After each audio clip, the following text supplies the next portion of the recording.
Hi friends, ഇന്ന് നമ്മൾ ഫാമിലിയുമായാണ് വന്നിട്ടുള്ളത് കേട്ടോ. വേറെ എവിടെയുമല്ല, നമ്മുടെ പറശ്ശിനിക്കടവ് മുത്തപ്പൻ്റെ അടുത്താണ്. ഞങ്ങളുടെ തുമ്പിമോളുടെ ചോറൂണിനാണ് വന്നേക്കുന്നത്. എത്തിയപ്പോൾ തന്നെ ഈവനിങ് ആയി. നാളെയാണ് ചോറൂണ് വരുന്നത്. അപ്പോൾ പിന്നെ റൂം എടുത്തു. വന്നപ്പോൾ തന്നെ ഒന്ന് തൊഴാൻ കയറിയിട്ടോ. അവിടുത്തെ ഒരു പ്രത്യേകത തന്നെ പ്രസാദമാണല്ലേ. നമ്മൾ ഏത് സമയത്ത് വന്നിട്ടുണ്ടെങ്കിലും ആ ഒരു പ്രസാദത്തിന് ഒരു മുടക്കവും ഉണ്ടാവില്ല. നല്ലൊരു ടേസ്റ്റാണ്. അവിടുത്തെ മമ്പയറും ചായയും ഒരു പ്രത്യേക സ്വാദ് തന്നെയാണല്ലേ. അങ്ങനെ ഞങ്ങൾ തിരക്കൊന്നും ഇല്ലാതെ അമ്പലത്തിനുള്ളിലേക്ക് കയറി. അവിടെ നന്നായി തൊഴാൻ വേണ്ടി പറ്റി.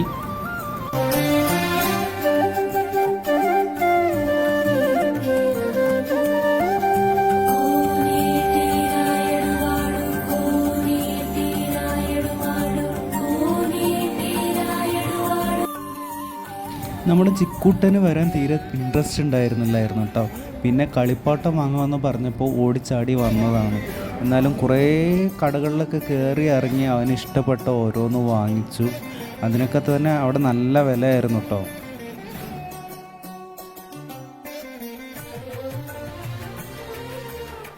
നമുക്ക് കാണാൻ പറ്റും അവിടെയൊക്കെ നിറയെ നായകളുണ്ടായിരുന്നു. പക്ഷെ ഒന്നും ചെയ്യില്ല കേട്ടോ. നമുക്ക് കാണുമ്പോൾ പേടിയാണെങ്കിൽ പോലും നായകളൊന്നും നമ്മളൊന്നും ഉപദ്രവിക്കൊന്നും ചെയ്തിട്ടില്ലായിരുന്നു.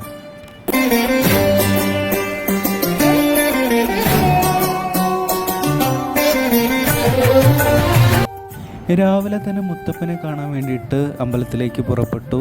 അവിടുന്ന് മുത്തപ്പനെ കണ്ട് മുത്തപ്പനെ കാണാൻ തന്നെ കുറേ പേര് വന്നിട്ടുണ്ടായിരുന്നു കേട്ടോ. അപ്പം നല്ല തിരക്കുണ്ടായിരുന്നു രാവിലത്തെ മുത്തപ്പൻ്റെ ദർശനത്തിന് വേണ്ടിയിട്ട്. അമ്പലത്തിനുള്ളിൽ കയറി നമുക്ക് വീഡിയോ എടുക്കാനൊന്നും നിർവാഹമുണ്ടായിരുന്നില്ല. പുറത്ത് നമ്മൾ വന്നപ്പോൾ മുത്തപ്പൻ പുറത്തേക്ക് ഇറങ്ങിയ സമയത്ത് നമ്മൾ പറ്റുന്ന രീതിയിൽ വീഡിയോ എടുക്കാൻ വേണ്ടി പറ്റി. തുമ്പിമോള് ചോറിനായി തയ്യാറായി വന്നിട്ടുണ്ട് കേട്ടോ. അപ്പോൾ നമ്മൾ തുമ്പിമോളെ ചോറൂണൊക്കെ കണ്ടു.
അങ്ങനെ ചോറൂണൊക്കെ കഴിഞ്ഞ് നമ്മൾ രാവിലത്തെ പ്രസാദമൊക്കെ കഴിക്കാൻ വേണ്ടി വെയിറ്റ് ചെയ്യുമായിരുന്നു. അങ്ങനെ അവിടുത്തെ പ്രസാദമൊക്കെ കഴിച്ചു, ചായയും കഴിച്ചു. നമ്മൾ പതുക്കെ പുറത്തേക്ക് ഇറങ്ങി കേട്ടോ.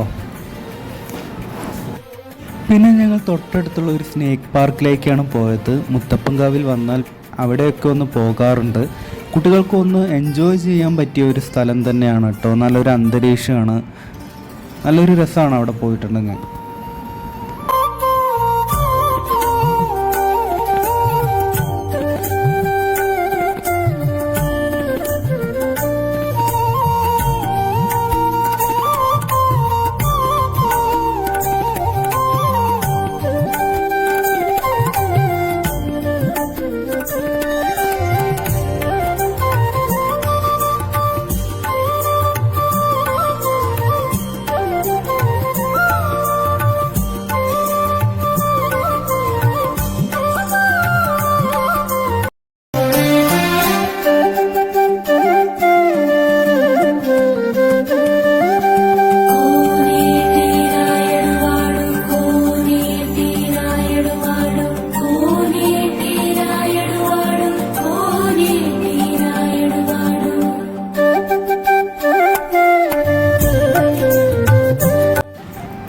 ഗൈസ്, ഇന്നത്തെ വീഡിയോ ഇത്രയേ ഉള്ളൂ. എല്ലാവർക്കും സുഖമാണെന്ന് വിചാരിക്കുന്നു. അടുത്ത തവണ കാണാം.